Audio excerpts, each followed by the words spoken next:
All right. Hello and welcome to another episode of An Echo of Glory. Joining me today, Adam Nathan. Hello. How are you? All right. How are you? Dehydrated with the lack of water that's been provided by the studio Just been today. told there isn't any. But other than that, satiated and hydrated by a thrilling period of Tottenham football. Yeah. You got the DVD of the second half will be out. Attach it to the Sunderland first half. Up until the 85th minute, and then we just sort of... Gary Diamond, hello. Good morning. How are you doing? I'm all right. What would be on our DVD this season? Sunderland first half, second half against Man City.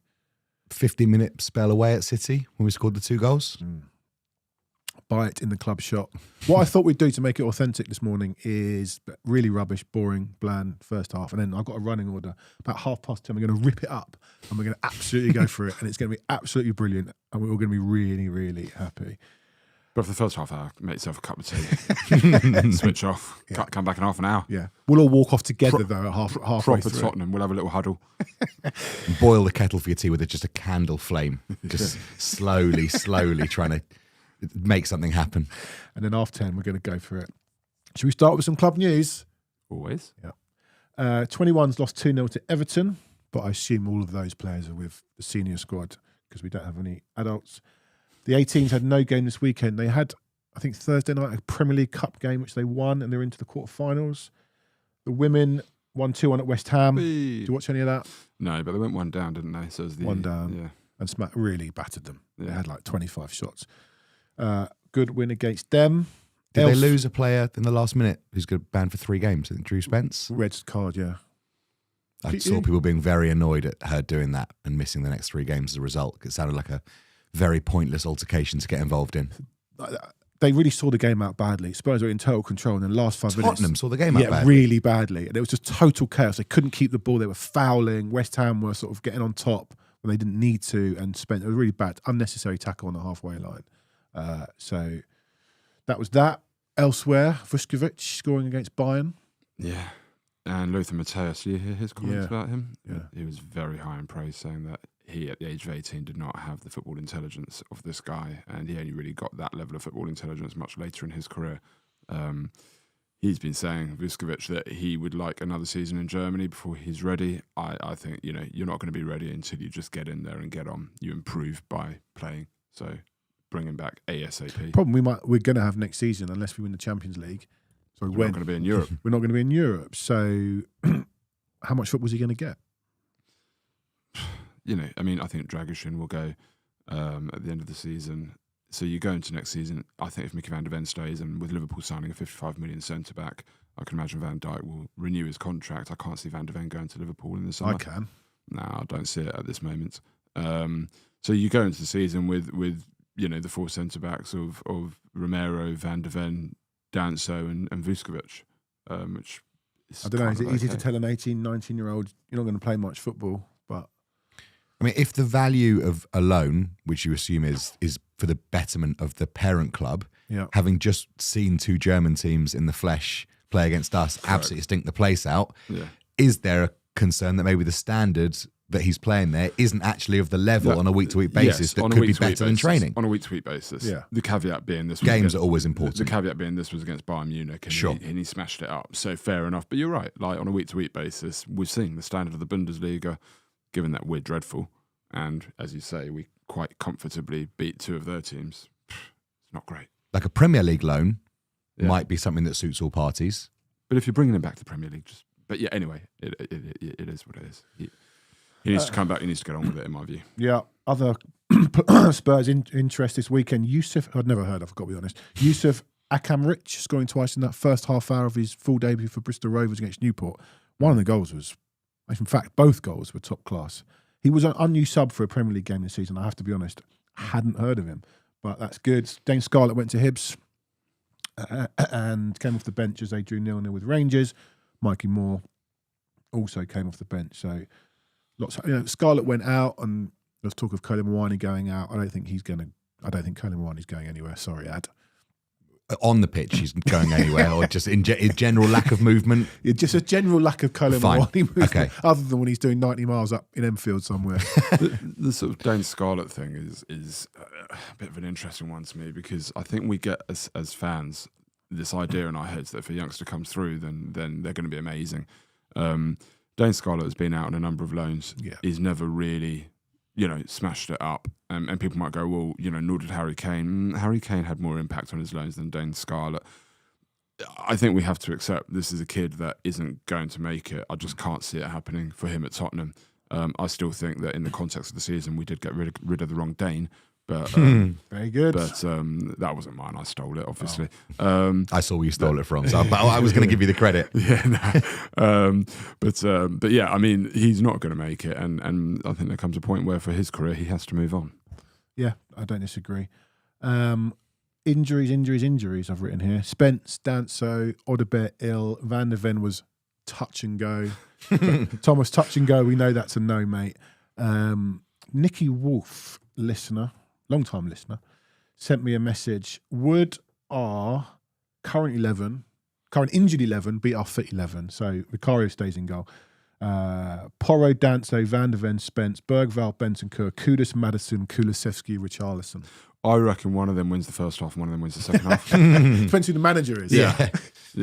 I mean, that's a good football. That's not okay. But here's the thing, it's a good squad if you get they're all fit. Correct. And this is why I really can't tolerate the talk about, the squad isn't good enough. I mean, for any team in the Premier League to have put out that team yesterday, 10 internationals and a £40 million teenager, and then on the bench you've got Sarr, who's just won the AFCON, you've got Odobert and one of the, you may or may not like him, but Tell, one of the hottest prospects in Europe.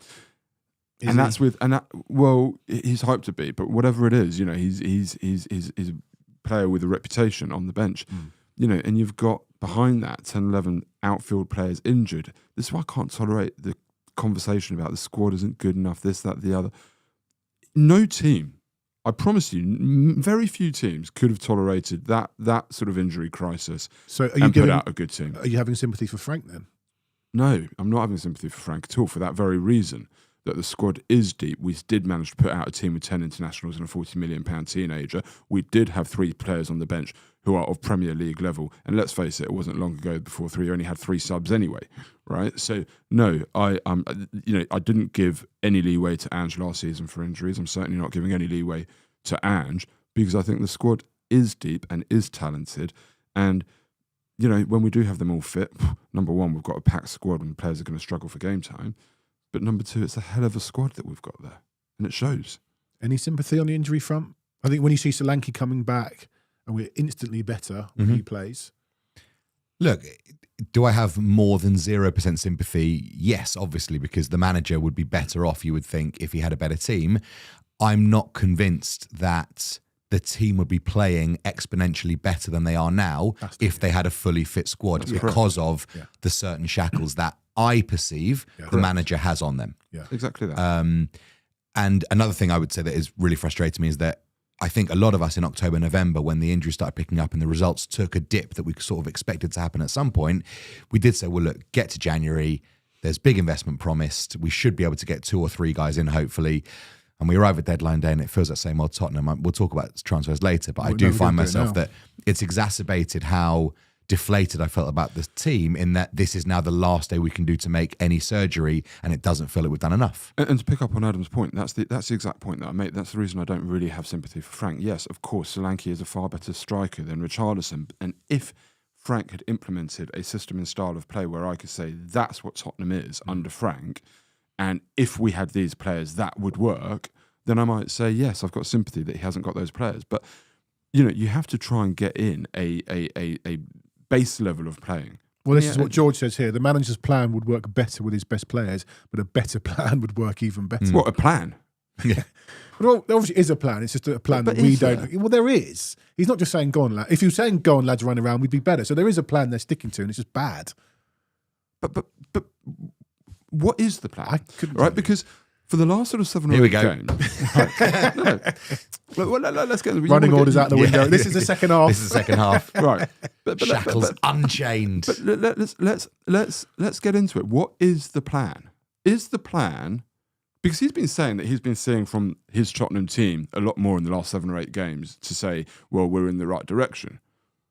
Well, I see the last 7 or 8 games and I see us chasing the game against Liverpool, and we played a lot better when we were chasing. We did absolutely some part of fuck all against Brentford, and I think that's the plan. Genuinely, I think that is the plan, because we only actually do something when we're chasing a game. So we played better when we're chasing against Liverpool, played better when we were chasing against Bournemouth, played better when we were chasing against Villa, played better when we were chasing against West Ham, played better when we were chasing against Burnley, played better when we were chasing against Man City. You've missed out the famous first half against Sunderland. So what is the plan here? What is the plan? Because my suspicion is that had we not gone behind in any of those games, we wouldn't have seen the attacking, front foot, high press football. And the evidence of that is manifested in the game against Frankfurt, when we're all over them and actually playing quite well because they're dreadful. Go 1-0 up, and suddenly we're camped on the edge of our box. Oh, we defend that, lads. And we did nothing else for that game. Nothing. The second goal was the first through ball we've played all season, except that it was them, right? They played the through ball from a hopeless punt up the pitch. It was a stroke of luck. Thank God Solanke's finishing was sharp. But had we sat in and continued to sit in, I suspect we probably would have drawn that game. I simply might be the wrong word, but tactically, you see that quite a lot. A team goes one up, you're expecting the home team to come out, and you pick them off the but we didn't. We did nothing. Yeah, the point was, but I can understand that plan. But how is it that the only game in which we saw nothing was Brentford away? And I just think that is Tottenham's Frank's wet dream. I genuinely think that it's just, this is great, nothing's happening, fantastic, right? Because any team can go and chase a game. Any team worth their salt can go and chase a game. And he's saying, I've seen so much in the last 7 or 8 games that why don't we play like that then? Why don't we do that from the beginning? Because you don't have to be very good to beat most teams in this league, as we've seen. I'm sorry, I don't know who it was who said it. When Solanke isn't playing, obviously, and when our forwards ain't great, and when Solanke isn't playing, you see we're not as good as we are than when he does play. But for me, Richarlison ain't great, but he's still a Brazilian international footballer. Our backup player is so bad that we have to wait for Dominic Solanke to come back to be any good. Maybe. There's a comment from Luke that's just gone away behind the poll, but basically saying hates Frank, is anti-Tottenham. Don't know what's going on, but I can't see it anymore, unfortunately.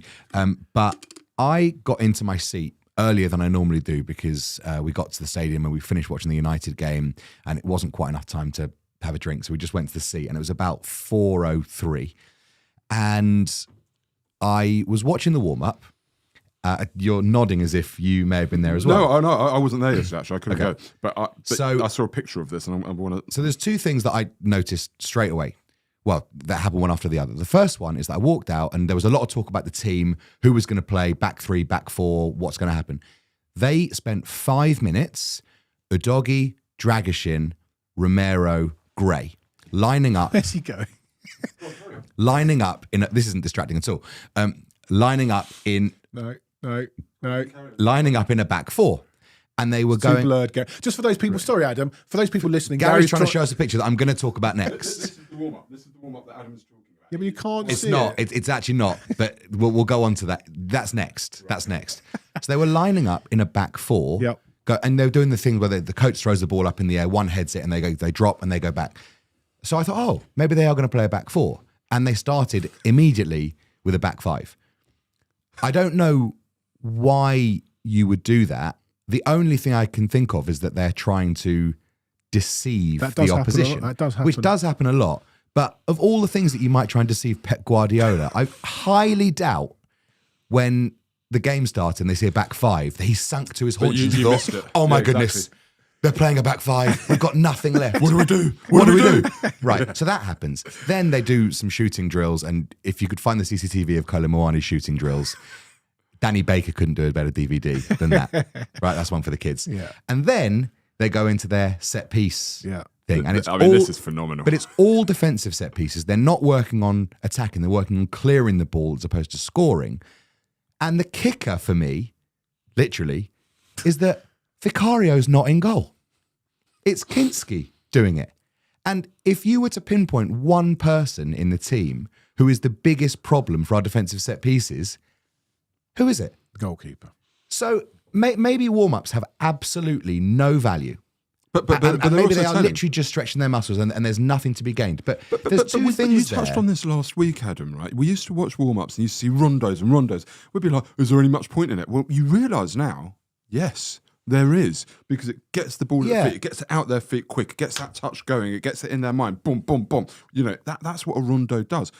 As you say, they were just lining up, warming up, flinging. It was like Sunday League, right? We used to do that at Sunday League. We used to go on, somebody stick it in, I'll get my hair on it. Oh, free volley here, you know, like, I'll take, should we have some penalties? Like, do you know what I mean? Like, it is so basic.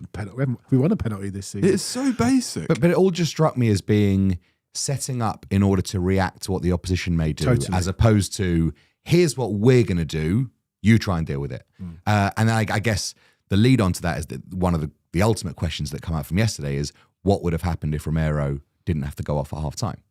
Because Frank is not a guy that is particularly prone to half-time substitutions. We've bemoaned that for weeks. Why hasn't he changed it? And to change your backline from a 3 to a 4 is quite a significant thing to do mid-game. And I wonder, he would have sliding doors, would he have kept it, and would we have been better? He'd have kept it the same. Yeah, that's what my hunch would be. Yeah. And they've gone back out there, run around a bit. But that's the point, right? And that's why, going back to how this all started, when we went completely off cue with the running order, do I have sympathy for him? No, I don't, because I can't see the plan. If I could see the plan, I could say better players, get your players back fit, have a deeper squad available, then yeah, absolutely. But I can't see the plan, so I can't have sympathy. Okay, let's talk about the game itself. We lined up thus: Vicario in goal, back three, João Palhinha, Romero, and Dragusin. His first start, I think, for a year. Gray, Gallagher, Bissouma, and Udogi, Kayla Mawani, Siemens, and Dominic Solanke up front. Only adults on the bench, really. Tel Odebert, Sarr, and then Kinski. Sousa was on the bench. And we started terribly, quite frankly. It was walking football. It's funny, you get messages in your WhatsApp. I had two at the same time. This is walking football from different groups. And I was sort of scrolling through. I didn't go yesterday. I went to watch my son play instead, but got back for most of the game. You go on Twitter and walking football, walking football, walking football. City broke the rules of walking football twice to score 2 goals and could have had more. Ad, you were there. What was it like in the ground? It was really odd. There was an air of resignation about the whole thing. And I said at half-time that, Frank, to me, appeared like pretty much a dead man walking for the last couple of months. Really stressed out yesterday, first half. And yesterday felt like the game where the anger had turned to apathy. Yeah. And, I sent a voice note on Saturday sort of predicting Gary Neville saying, I've never heard anything like this, 40,000 fans sing sacked in the morning. No one had the energy or care to do that. Even the half-time boo was lackluster. Exactly. And for Tottenham fans to have a lackluster boo, this is our heritage, booing. Yeah. To not have the energy to boo, you've really got to be suck the soul out of us. And it was depressing to watch. And we've had it all week about, do Spurs fans want to win this game? Once you're in that ground, you may tell me otherwise. Everyone wanted to you're win. There, you go to that game because you want to watch your team win. And actually, Paul Coit made a mention of it in his, he does his little sort of 4:23 rousing speech. He mentioned the Spurs fans, that may not want to win. I don't know why you would add oxygen to that. There was a weird video that Dave Jones from Sky put out that, to be honest, I would have expected better from someone in his position. Matt Law, I expect nothing good to come from him. And Matt Barlow, I don't know where this attack on Spurs fans seems to have come from. And then, as I think you said, the second the game finished, the first line was, well, Tottenham fans won't be happy if they've done their rivals a favour. Can't Arsenal are not winning the league because we've taken 4 points off City. I'm sorry. It just feels like it's another stick to beat Spurs fans with, and that I found pretty draining this year. That everything seems to be an attack on us, and we're the ones paying to go. Guys, you were watching at home, and I talked to me about what you, because Gary Neville, I picked up on it, and you picked up on it too. This is not a criticism of Gary Neville. Probably the first time we'd watched Spurs live in a long time. We haven't been Sunday 4:30 for a while. He was very, very on the fans. He was very, very on the players. He stopped short of talking about Thomas Frank, which actually annoyed me a little bit. Like, it was our fault, it was their fault, but it's not his fault. Yeah, 100%. And it was a really weird thing. So I think Neville's one of the ones that's had a big dig at the fans in recent weeks. I can't remember. I mean, they all have, basically. But then, he sat there in the first half, and you can almost feel, as a football man, him getting annoyed and angry at the Spurs players. And he started off digging out the fans about the atmosphere being flat. Oh, he's never seen anything like this. Oh, it's really flat. And Adam's right. He used the word eerie 3 or 4 times. Yeah. And Adam's right. There was a general apathy to it, because that's been us at home for the best part of 2.5 years now, right? Not just under Frank, by the way. But then he started picking up on things that we have discussed on this pod, things that I have brought up and rage about a lot. And two of them were, we had a free kick just inside their half. I can't remember who took it, but it was that same old, Romero's over it, and then you see Romero trotting 10 yards back, and a midfielder comes in and pops it back to Romero, and we go absolutely nowhere. And Neville sits there, and it's about the 30-minute mark, and Neville sits there and he goes, just put it in the box. Put it in the box. Make something happen. You've done nothing for the whole half. And he had a real sort of meltdown about it. It's like, do something. Show something. He says, I was really disappointed with that free kick. Yeah. And then moments later, and this one was brilliant, by the way, moments later, Moani made, actually, in fairness to him, a fantastic run. And there was the opportunity to play him, and we went backwards. And then about 20 seconds after that, Solanke made a run in behind, and there was the opportunity to play him, and we went backwards. And the hilarious thing about this was when we went backwards, Neville started doing his nut again. Take some risks. This is no risk football. They're not taking any risks. They're not doing anything. And at this moment, I'm thinking to myself, now you're starting to understand where we're coming from, because this is what we watch every single game for 90 minutes, unless we're chasing. And then it changes. And as he's talking and saying there's no risk football, the ball's gone back to Polinia, who I think has also gone, Jesus Christ, lads, we 2 runs, and he hoiks it up to Solanke, who now has 2 men on him, and we lose it. And it's like, oh my God, you hoiks it up at completely the wrong moment because you're so frustrated that we played no risk football, but Neville was picking up on it. And then returned to, but the fans need to get behind this. No, we don't. No, we don't. Screw yourself. We don't need to get behind that. It is appalling. It's dreadful. It's dreadful. And why can you see it and still dig us out? The set piece stuff I find really weird, because obviously that first game against PSG in the Super Cup, any chance they had just to launch it into the back post, they were doing it. And I could almost get on board with murder ball if they fully committed to it. But we sort of get the worst of both worlds, because we don't play any football. Correct. And then we don't play the high percentage stuff of just getting the ball in the box and trying to make something happen, which is something that I would, not that I'm ever going to get the chance to, but I'd like to ask Frank about that, because that strikes me, if I had to, guess, that he considers that not acceptable football for a top team, and he wants to be seen as a top team manager, and just launching it in the box every time wouldn't fulfill like that expectation of what you do. But actually, if we're going to play badly and sit in, then those set pieces represent quite a good opportunity to create chances. So I find it really strange that that's the bit that he's switched off. Yeah. It doesn't make any sense to me. I agree with that. Will Spurs, I'm 2 minutes behind. Have the guys stopped whinging yet? After half-time, we're going to stop whinging. We've been crap for months. Is there nothing to be cheerful about yesterday? Hang on. It's a timeline. We've done the first half, which was crap. In a minute, we are going to come to the second half, which was not crap. And we'll talk about some nice things, Will. So I hope you're still listening, but that's how these things work. George Pena, can we talk about long throws? To me, that is the most pointless tactic in murder ball. Well, there's been 28 goals from long throws this season already, same as last year, which are the 2 most in Premier League history. I don't think we've scored from any yet. I hate them. Did Super Cup we did? I don't mind it, I've got to tell you. No. The goal is there. The touchline is here. Throw it as close to the goal as possible.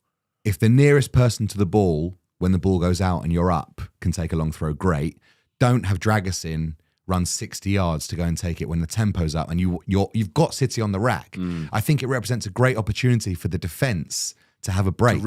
To reset. Yeah, it's just not my thing at all. No, I agree with that. Like, I think there's a time and a place for a long throw. To just sort of willfully disregard it would be silly, right? There is a time and a place for it. But I agree, if you're relying on your centre back to trot 40 yards up the pitch when you've got that momentum and you could just drop it onto your winger's foot and ping it into the box, right, or play it around a bit. Just keep going. That was the point in the second half, I think, that you're making there. You had a couple of long throws. Just keep going. And they were on the rack in the second half. Let's talk about the second half. Romero goes off at half-time. Obviously, the first thought is he's had a punch-up with Thomas Frank. The rumour is he was ill before Frankfurt. So he comes off and Sarr comes on and he goes to a back 4. Like you said, who knows what would have happened. And within 5 minutes, it's 2-1. What was it like in the ground at that point? Did you think, here we go? my favourite film character maybe ever is Don Fanucci from Godfather 2. Don't know if either of you have seen that. And his favourite line is, I just want to wet my beak. just let me give me a taste. Let me wet my beak. And it is amazing. Like, football is beautiful in the sense that the emotions are as pure as you can get. And Neville can say, oh, get behind the team. But if there's nothing to get behind, it's really hard to do it. Give us a crumb of something. And again, it was like the Bombonero again. You know, it's one tackle. It's Palhinha smashing into Semenyo and the ball rebounding off him for a goal kick. Like, it was like we'd won the league, like the celebration for that. And then Gallagher, as I said in our group, you know, for the second goal, just intercepting the ball and then running. If he'd ballooned that cross into Rosette, he'd have got a standing ovation. Like, we didn't need a lot to get behind. And, you know, Simmons starts playing forward. Solanke starts pinning his man. We've got more bodies. Sarr, for whatever people may not like about him, the way he eats up ground and intercepts, like, it's an alluring thing to watch. It gets you excited because from the walking football, you've then got something to cling to of energy and attitude and pace. And it was just one of those classic English games of football where one team started running a bit more and the fans got behind it. And as basic as that is, that's kind of what I go to football for. As Mark Chapman said on Match of the Day last night, which we've been saying ad nauseum since about November, he said, pass forward, run forward, win tackles, cross ball. The fans will get behind you. We don't expect you to play Spurs second half 2-0 down football for 90 minutes. It's not feasible. Energy, I understand that. But at periods through the first half, it would be nice to see some of this. It's quite sad that we have to be 1-0 down, 2-0 down to play like this. Yeah. I mean, that's the point I made at the beginning of this. You know, what is Thomas Frank's Tottenham? I can't tell you at the moment. Is it the Tottenham that chases games and plays in that manner and suddenly they look like a good team, a really good team actually, where we can, you know, go on and look like we can beat West Ham up, nearly come back against Liverpool, come back against City, you know, absolutely smash Burnley. And by the way, Dave Clark, who says that we're talking absolute rubbish, we're a very positive team, so we had 20 shots on target, 20 shots against Burnley. It's Burnley away, and we were losing.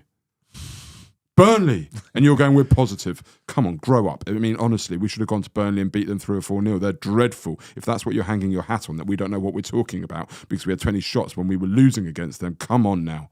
This is what I don't like. This is what I don't like. We're not coaches. We're not managers. We're just silly little football fans and silly little podcasters. So then don't come here. No, but the irony is, the irony is, do come and listen. The irony, I don't know why it's bothering. All the things we've been saying since September, October, November, in February, are starting to be said by Dave Jones, Gary Neville, Mark Chapman, all these, you know, very good pundits who may not watch Spurs every single week, but the moment they've watched Spurs in one big game, they're saying these things that we've been saying because we watch every single game. So yes, Dave Clark, we're not coaches, but actually we know enough. And we will pick holes, you know, because Dave's now saying, you know, all you do is pick holes. Yes, because there's so many holes. That's the point. Yeah. You know, if you want to come in here, sit here and tell us what the grand vision is and explain to us what there is to be really positive and get behind about Thomas Frank's football, then great. What I will get behind is, I think Archie Gray over the last couple of weeks has been absolutely outstanding, whether it's been central midfield. I thought he was fantastic against Frankfurt. Really, really good. Right back yesterday, thought he was fantastic. Xavi Simons is such... Give a player time, let them grow, get them in their position. Not just time, give them the ball in the right position. No, I mean time to grow in. You know, people want him to come into the Premier League and bang, hit it. You know, give him time to grow into it. He's getting physically there. He battles like a maniac. He wins balls back. He may misplaces a couple of passes, but you know what? He tries to make things happen. That's a player to get behind. Palhinha, love him or hate him, the geezer steps in, and wherever he steps in, he plays with his heart on his sleeve and plays with passion. He's one of the ones that drove us on. Gallagher in midfield yesterday in the centre midfield was really hassling and battling and fighting for everything. You know, it was almost like if Gallagher had grown up as a youth player and played like that for Tottenham, you would love him. He'd be your favourite. He just would be. And by the way, he should have had Rodri sent off as well. You know, there are things to be positive about, but I don't feel as though any of these things that are positive about emanates from Frank. And that is my problem. And if that means I'm whinging, then so be it. Because here's the thing. It was Dave Jones on his little windy walk who turned round and said, you know, what do Tottenham fans want exactly? Well, I'll tell you what I want, okay? I want not kamikaze attacking football, leaving 2 defenders at the back and a press being started by Brennan Johnson from 40 yards away on the centre-back that the centre-back looks confused about. What are you doing, mate? Passes around him and then they're in. That's just ridiculous. I also don't want us sitting, doing absolutely nothing in the first half against Liverpool, against City, against Brentford, against all these teams, and this sort of feeling that the first thing on your manager's mind is not to lose. I'll tell you what I want. It's very, very simple. All I want is a team that plays with passion, plays, high, presses high, in a cohesive press, okay? Try and get on the ball. Try and play football. Try and go and win a game. Look like you're going out to hurt the opposition. Defend properly. It's pass forward, run forward, win tackles, cross ball. Exactly that. It's not. That. It ain't complicated. No. It really isn't. And we'll get behind you. So why is it? And exactly that. And as you say, it doesn't really take much. If Gallagher had won that, gone down the wing, and miscued his cross and it had gone out, we still would have gone, go on, One Gallagher. of the best cheers at Spurs in a long, long time, I think it was against City, was Emerson Royal winning a tackle in the far corner in front of the South. Against All you want Grealish. to see. Against Grealish. And people say, Tottenham fans are too demanding, they just want to see the Tottenham way. No, we don't want to see prime Brazil in the 70s. I mean, that would be lovely, but that's not what the Tottenham way is. Our Brazilians are always shit. The Tottenham way, but the Tottenham way is getting at a team. Really playing with tempo. And we don't see it until we're chasing a game. Yeah. When was the last time forget Sunderland? When was the last time we took a game to a team and we're 1 up, 2 up, and gone, yeah, we got this? This is what I'm really struggling with, because I said, we all get emotional after the game, and I said, if they at full time, if they sack Frank now and get a manager who can push them on, then we might have a really good end of the season. And some people agree, and some people push back, and the pushback was, oh well, you don't give him any credit for the second half, for the turnaround. He made the subs, he did. And there is obviously a point to that. And I was thinking back, do you remember when we beat Brentford 3-2 in Ange's first season, and we really stunk the place out first half? 20 minutes in the second half, we blitzed them. But he made halftime changes, brought Højbjerg on, to his credit, who was brilliant, and we absolutely murdered them. And that was a game where you could look at it and say, the manager has recognised the error of his ways, turned it around, full credit to him. I didn't feel that way about Frank yesterday, because I haven't seen that as a primary tactic to start games, which we had under Ange in the past, where it was Spurs were out of rhythm and they found their rhythm in the second half of that game. If we start a game, say Newcastle, next Tuesday night the 10th, if we start the Newcastle game like we finished the Man City game yesterday, I will be knocking on the door of the studio. I promise you, I will try and turn the lights on, sit down. If I have to sit here by myself, and I will give Frank all the credit in the world for creating a game plan, starting the game where Tottenham go out and play like they have done when they've appeared to be, the game state has dictated how they want to play. Until I see that to start the game, and Sunderland was not that, whatever we want to say, I really struggle with the idea that sort of that's what the plan is. But I want to give him credit. It's not like, I am done with him, but I still want Tottenham to do well. I want the manager to be successful, but I need to see it before I can really give it credit. There's an interesting point made by Pilch, and it's just disappeared off the screen. Can you scroll up at all? He basically said... I don't think so. James ain't listening. He basically said that Frank plays with the handbrake on, and it requires something to happen in the game, for the game state to change in order for Frank to change. But then he also says, has the uplift in performance when we've gone behind coincided with Heitinga coming? And that whether it does or doesn't, who knows? What I would say is, when you've got the likes of Andy Robertson apparently desperate to join us, Curtis Jones was apparently very open to joining us. Heitinga coached these players last season in a title-winning season. So there is something in that. But the overarching thing is, Frank's game state is handbrake on, and you can see it. You can see it in the way that we play. And this is why we're whinging, and this is why we get upset, because anytime we don't play with the handbrake, we actually look half decent. I said all along, I don't care. The Brentford game was annoying. The 0-0 away, it's horrible. Wasting time, what was it, 70th minute or 59th minute? I can't even remember. 67th minute, Vicario gets booked at 0-0. 6-7. But I don't really mind away from... Do we want away from home? Just go and get results and bring them home. Yeah. At home, which is where we need to see more. And I will give him some... You have to give him some credit for the second half yesterday. I don't know what was said at half-time. Whether they've all just gone, fuck you, Frank, we're going to run around a bit and do better. It's changed. The Romero thing forced his hand. You have to give him some credit, but one second half, a season doesn't make. So somebody I want to obviously give credit to is Dominic Solanke. That goal, the Scorpion goal, stunning. I'll come to the Gallagher part in that goal shortly, because I want to link it to Paulinho, which you've sort of touched upon. But could you tell what had happened straight away? sort of. I couldn't understand that anything else could have happened than what happened. Didn't look like maybe an own goal had looped off. Yeah, you look at it and think, well, it looks like it's hit Solanke's foot, but no, surely he's not done that. Surely the defender, my dad was like, no, it's definitely an own goal. But yeah, I mean, it was remarkable. It was just such a lovely, like the way that Donnarumma sort of mistimed his jump a little bit and the ball crept in. You were like watching it happen. It was happening in slow motion anyway, but it slowed down again in your mind as you're just desperate to see the net ripple. It was a great moment, and I think probably the biggest celebration I've had in that stadium since the Bodo game. I would have thought. At which point did you go, "Oh, this is helping Arsenal"? Not once. Great. Honestly, yeah. There wasn't even. I'm happy to say on record for me that it wasn't discussed in my group. It wasn't even a mention of it. And my dad jokingly said, "I'm very happy if City win today," and he was trying to, take the mick out of his mates, his Arsenal mates, and saying it, but not once did it come up. It's funny as a serious thing. 10 days ago, we all laughed at a Dominic Solanke goal in the stadium when they showed the goal against Tottenham. I've never seen a goal repeated on the TV where fans have laughed. It was horrendous. And then 10 days later, the whole stadium was oohing and ahhing and clapping. Stunning. I was trying to think, I'm throwing you all here a question. The best one-touch finish you've ever seen from a Spurs player? And we have not had another Scorpion, but obviously a volley counts as a one-touch. I was thinking about this earlier. Tom Huddleston, City away, when he came onto it. Yeah, there's that one. There is Wanyama against Liverpool. There is Klinsmann against Sheffield Wednesday.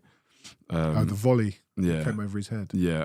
Or if you want Klinsmann against Everton, Danny Rose, Flanners says, against Arsenal was a great shout. Two off the top of my head. I was at one and one was during COVID. The one I was at, well, actually three.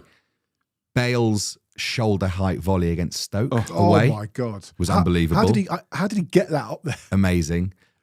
Freddie Canute against Everton. Ball dropping. He volleyed it from 17,000 yards. And then my favourite ever Spurs goal was Harry Kane against Crystal Palace during COVID, where the ball got set back to him in the right corner and he whipped it into from the position opposite. Now where everyone crosses the ball. Yeah, he smashed it in the top corner. I think technically that's the best goal Spurs have ever scored. There is, I mean, if you're talking about a finish, like those are all sort of shots, whereas Solanke was an actual finish, like a crafted sort of finish. I'm trying to think of sort of the back heels and things like that, and you won't like this at all, but one of the most audacious one-touch finishes I've ever seen is Lamela against Arsenal's Rabona.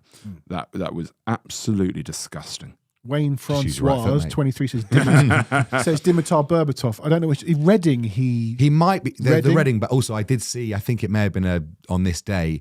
He scored a goal against Fulham in the FA Cup to make it 4-0, where Keane flicked it through and he just looped it over the goalkeeper, which was amazing. Yeah, Rich's volley against Burnley was superb. I'm going to give props to an ex-Spurs player who did it not for Spurs against City.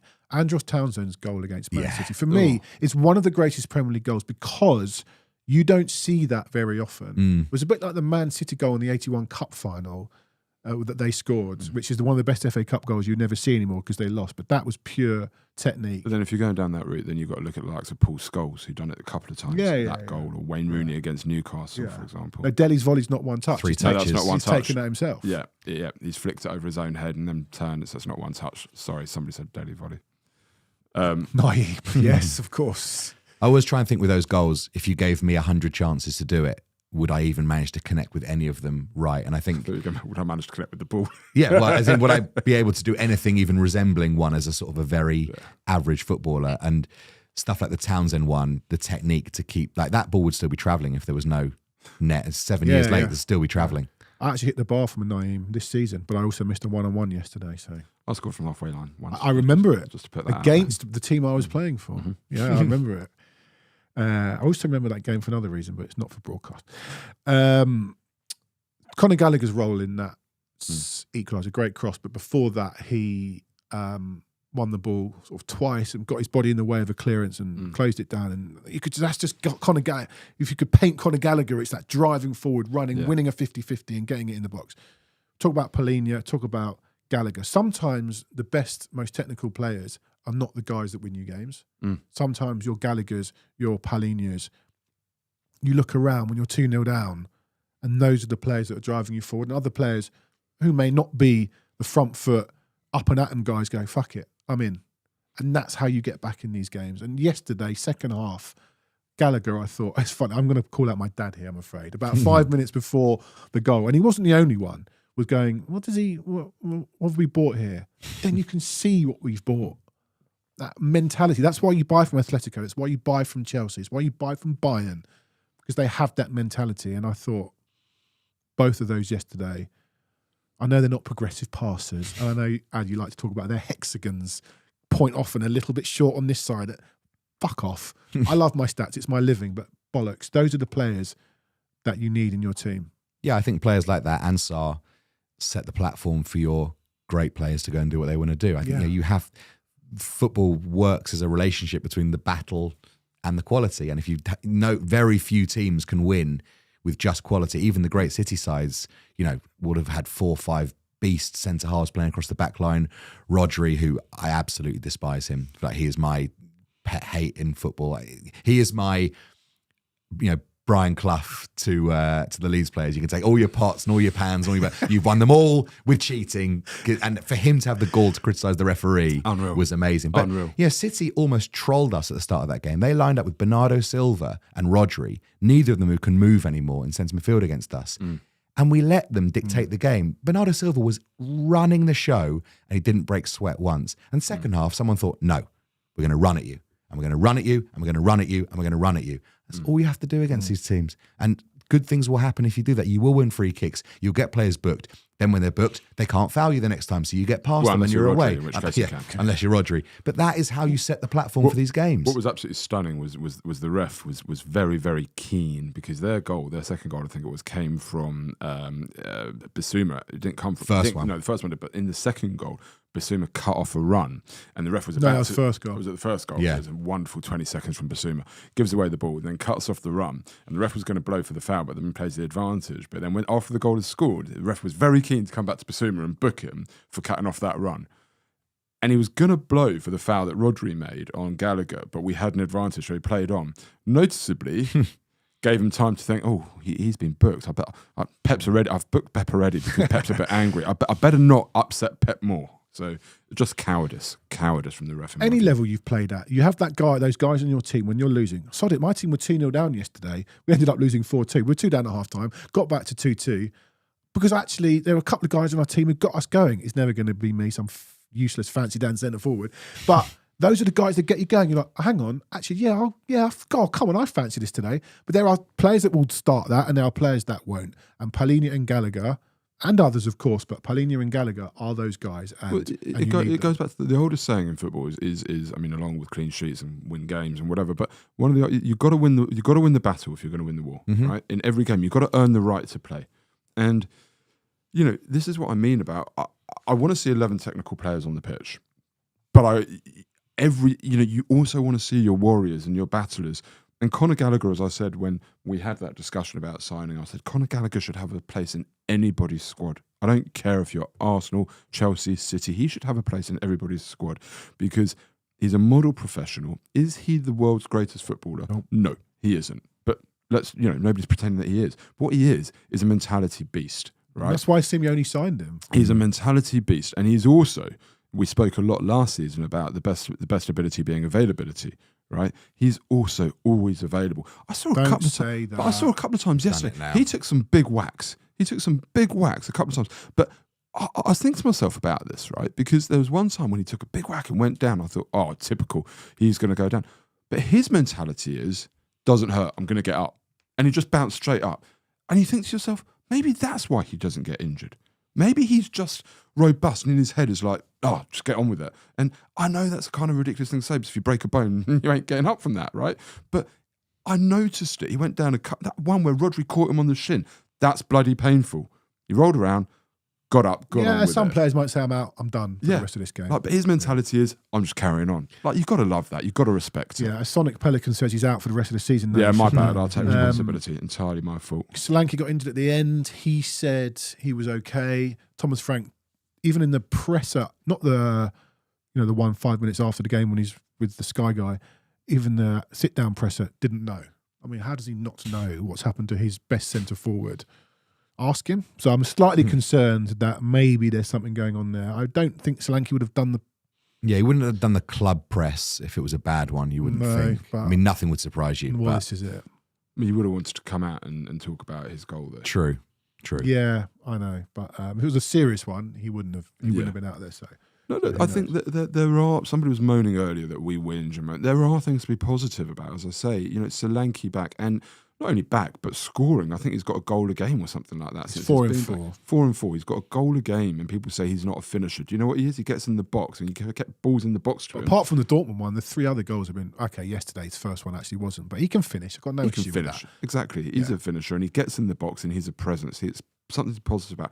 Siemens looks like, we speak about Gallagher taking responsibility and Polina taking responsibility. Siemens he came off again like a Harlequin's prop forward, covered in mud. It's not even muddy. He looks like he's taking responsibility. He's a he looks like he's fighter, stepping up. He's got guts and courage.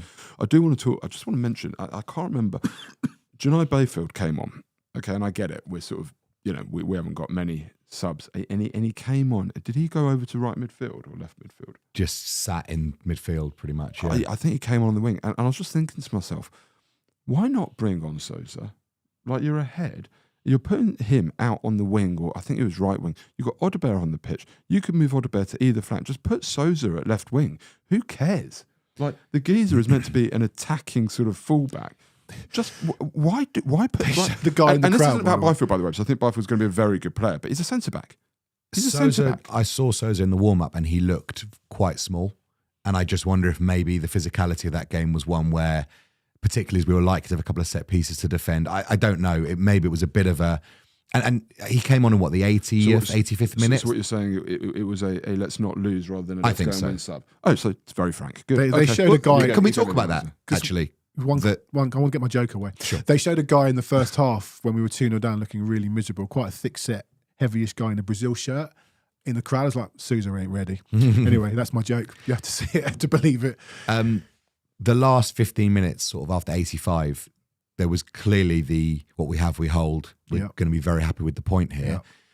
I was very much wrapped up in the game and thought that winning would have been just the most tremendous moment being there. You guys, maybe a bit more objective, not sort of being wrapped up in the atmosphere in the same way. Were you happy with the kind of sitting off and just accepting the point for the greater good, or do you think we should have pushed on? City were there to. I thought City. That's what I felt. There was one point where Gary Neville said, if a team is going to go and win it now, it looks like it would be Tottenham. Yeah. Except that Gary Neville hasn't really watched enough of us, and we have come back into games and either just drawn them or lost them. So yeah, I mean. It was disappointing because City were on the ropes. They did absolutely nothing. It looked like they couldn't hurt us.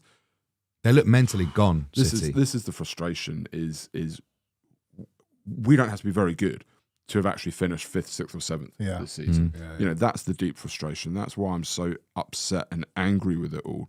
Is because any time that we have stepped onto a team, then yes, Frank is right. We are seeing signs of what we would like Tottenham to be, but why has it got to come when we're chasing games? Why? Why can that not be? Well, and if that was his stamp, and if that was how we started playing from the beginning of games, I would say, okay, maybe Frank's got something here. Yeah. Like maybe we can get behind him. Maybe he will turn it around. I have absolutely no doubt that we're going to stink out Old Trafford in the first half. We'll come to United in a minute. This is, Gaz, I talked about Eddie Howe about 2 months ago about why I don't believe he's under any pressure. Their away form's terrible. Their home form is now pretty poor, actually. They've gone backwards there. But for the time being, at the time when I said it, around about November, they were really strong at home because that's where you make friends, at home. And I think Newcastle were very up and at them at the start of games, and you know what you're going to get. Rock and roll football, whatever, almost for 90 minutes when you're Newcastle at home. We're not seeing any of that. And that's why he's made no friends and why Dave Clark's having a pop at us until we see that as not just match-going fans, any fan. When you're so shit at home, you're not going to make friends. I just want to read out a couple of stats based on this. I'll start with a negative one. Since the start of last season, of course this is not all Frank, no team has conceded the opening goal in more home matches in the Premier League than Tottenham, 19. West Ham and Wolves also 19. Just tell you something. But wait. There's more. There's more. They haven't come back to win any of the last 15 in which they have conceded the first goal, losing 10. It's one thing conceding at home first. It's going to happen. But to not win any of the last 10 home matches, now I don't know how many of those are under Frank, but plenty. It's probably our fault for not getting behind them. But that stinks. I'm sorry. And that's why we were all pissed off. A couple of positive stats. Dave Clark isn't pissed off. He's very happy with what he's seeing. Do you think we concede fewer goals if Vicario stood within the width of the two posts? Oh my God, again. I said this in the Morgan Rogers guy. Me and Jake Robson had an argument about it, that his positioning was in the wrong position. It was in the wrong place for the Morgan Rogers goal. And I thought he was in the wrong position for both Bodo goals. And I got, what do you know about goalkeeping? And, well, I know enough that Vicario standing in Chit King yesterday when Ryan Cherky had that shot. I'm really done with him now. Awful positioning. And the save he made from Cherky moments later is a brilliant save. And I'm probably get pelters for this. Those are the easy ones because you don't have time to think about it. You stick out an arm with no time. Obviously, he's a good reactive goalkeeper, like most of them are. The bread and butter are the ones where you get into position, you make the save. He was the only place Cherky could put it was far corner. Maybe he would never have saved it in the first place. But God, his positioning was terrible, is terrible. And like you, Ad, I'm done with him and I've got a feeling we'll have a new goalkeeper next season.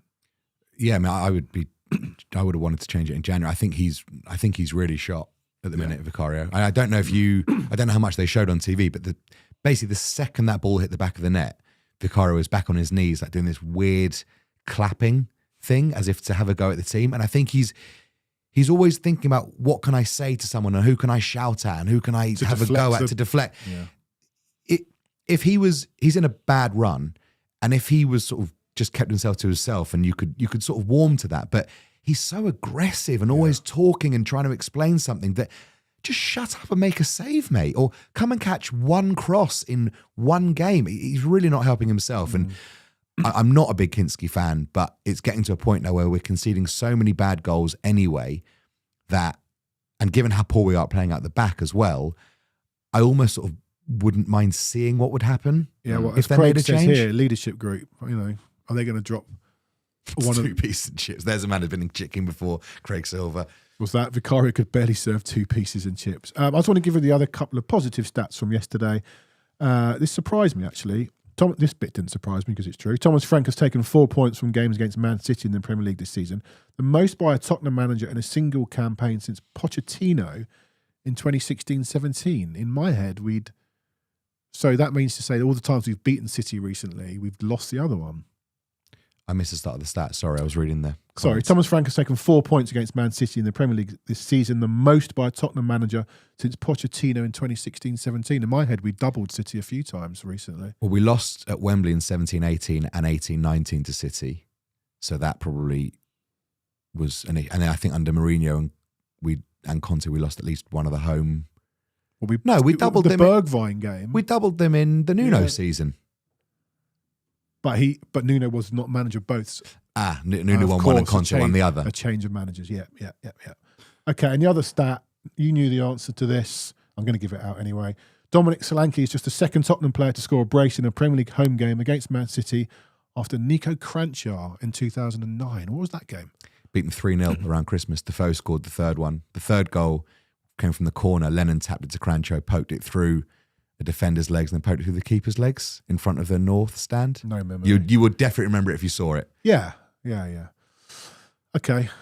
One last thing. Sarr came on, did very well, and you love his improvisation. We talk about the Scorpion, but Sarr defending with his backside was a thing of absolute beauty to me, and it won't get the credit that, and it won't get sort of played, but it really should. I've never seen it before. And it stops a certain goal. That's just brilliant. I loved it. I will pick up this stat from NS.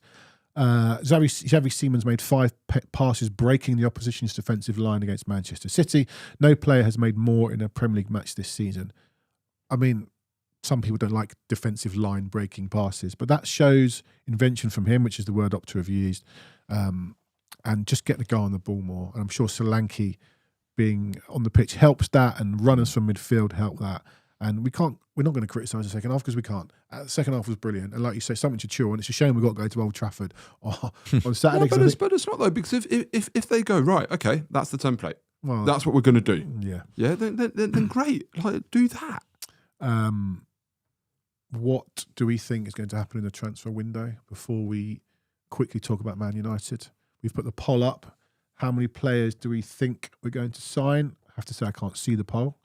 Let's have a look here. Well, the fact that 70% of the people have voted 0 is fairly indicative of what the. I think there's 7% say Dele Alli, so there's not many votes. So the poll. How many players are we signing today? 0, 71%. 1, 14%. 2, 9%, and 6% say Dele Alli. Well, I don't think we're signing anyone today. I do. I think we'll get one in on loan. I mean, it's so quiet. There's no rumours. There's no, it doesn't feel like it. I hope I'm wrong, but yeah, don't know. It shuts at 7 p.m. So we've got, as we speak now, about almost bang on 8 hours to sign some footballers. When they put your season ticket price up next year, remember that Fabio Paratici has been paid by Tottenham for the month of January. Yeah, all of them, not just him. But he's leaving. Right. Like, he was supposed to stay in January to help the club during the January transfer window. Like, Langer's useless, but he's here to stay. They've kept Paratici for what? They've not done anything. yeah. Will you feel angry if 7 p.m. comes by and we've not signed anyone, or just apathetic, here we go again? You've pulled the wool over our eyes. You said it was going to be different. I don't think you can be 8 hours off the window, and it's not like the old days where you'd get these massive things happening on the die is cast for this window really already. I started getting annoyed about a week ago when it felt pretty clear that nothing major was going to happen. So I'll be flat, but my anger has surpassed because we are where we are now. Yeah, similar. It's a bloated squad already. I think it's a transfer window that I think Spurs will hide behind. Injuries in January really impacted our plans, and I'm sure that that may well be true. I know that Ben Davies was probably going to be off, and Robertson was going to be the replacement for him. We've got to think about the Champions League squad, 3 out, 3 in. I can't see that we're going to let Kolo Muani go. I think at this point it would be the wrong thing to do, even though he's not great. Mm-hmm. So yeah, I just think I think we're set. I can't see anybody coming in at all. I mean, I think one. I think a loan. Who? For a defender or an attacker? A forward. Very glamorous. All right, Man United. We pretty much always beat Man United, apart from this season when we didn't. We nearly did. We nearly did. We should have. Sacked their manager. Once again from behind and, started to play. Yeah. Went ahead. Yeah. Maybe if the goalkeeper was practicing defensive set pieces with the team, we might have won that game. That was so poor. But they're up. The crowd are up. Man United are up. They nearly blew it against Fulham yesterday because they've still got issues, but he's very much sorted them out. And Šeško, really interesting, basically slagged Amorim off as much as any player will slag a departed manager off. Basically said, they asked him what had changed.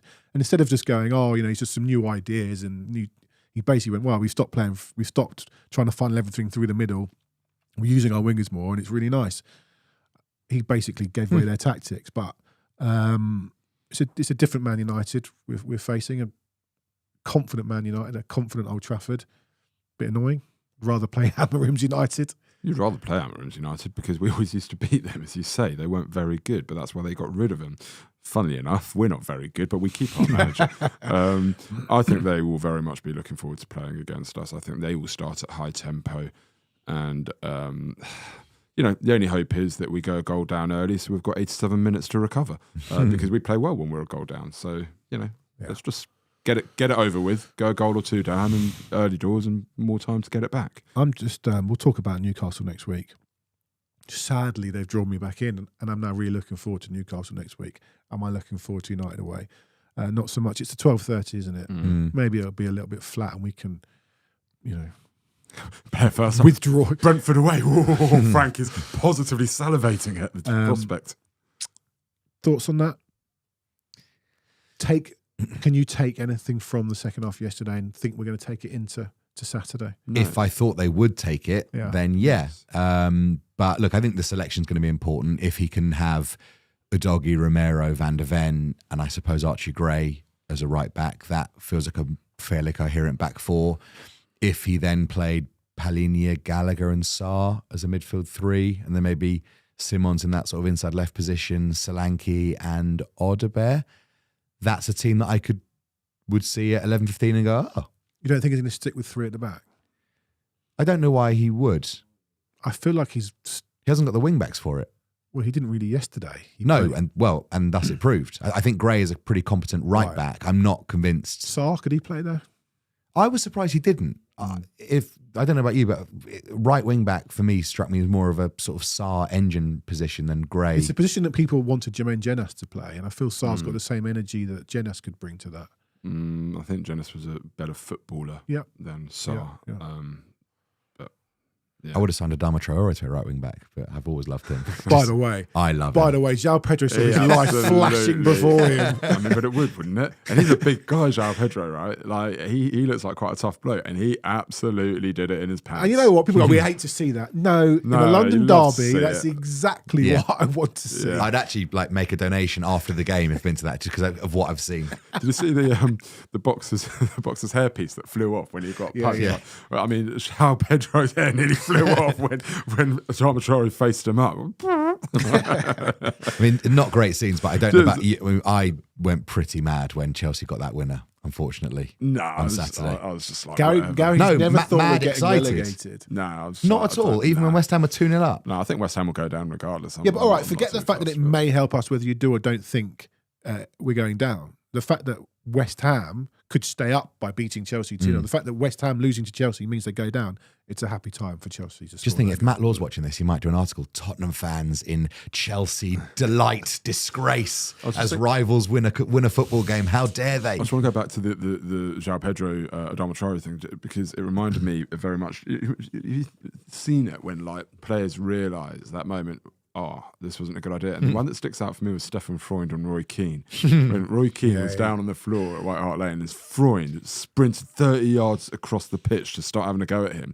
And Keane jumped up and Freund went and literally turned and ran away. It's hilarious. It was disgusting. I saw one of those was there a Gaza documentary he did with Jan Molby? Of basically Jan Molby started chasing Gaza, and similarly Gaza's just Jan Molby chasing anybody. I mean, that might not have been him. One of the tough ones, Nicol or McMahon. I think it was Steve McMahon. Anyway, right, quick predict. We might squeeze a show in. We might squeeze a show in, but I only want to get, I know someone had a go at us for pretending how famous we are. I might try and get an ex-United player on to talk about Man United, but I don't know who that's going to be. So maybe Thursday. Keep an eye out for that. But otherwise, if we don't talk again, what's your prediction for Spurs Man United? Maybe a narrow loss, followed up by a win against Newcastle, and that would represent a decent few days. And if we don't see you before then, because you won't be on next week, because you're going to be awake until about 5 in the morning. You've got your, was it the throwing, the hand football? egg. The hand egg stuff. The Seattle Seahawks going for their second Super Bowl next Sunday night. I'm very excited. Against? The New England Patriots, which if anyone has any idea of NFL history, that is a real Talk to me in football terms. Talk to you in football terms. Who had a heartbreaking last-minute loss in a big game? Probably Tottenham. It's Mickey Gray getting to get Sunderland promoted by scoring a penalty for Sunderland against Charlton. Is that what happened to what you're saying? It's the Seahawks were the Mickey Gray equivalent 13 years ago, and in the last minute, not lost the chance to win. So this is the chance for Mickey Gray to score his penalty against Charlton. And they've never won it. They have won once before. That year they were going for 2 in a row. So it was like the rags to riches moment that represents. And the Seahawks against the Patriots is what in football terms, in terms of size of franchise? It is Tottenham Man United. Who's Tottenham? The Seahawks. Right. And Man United, Patriots, Tom Brady, I'm sure even the most passing of sports fan will have heard of him. Okay, we'll enjoy that. I hope so. Yeah. Thoughts on Spurs Man United?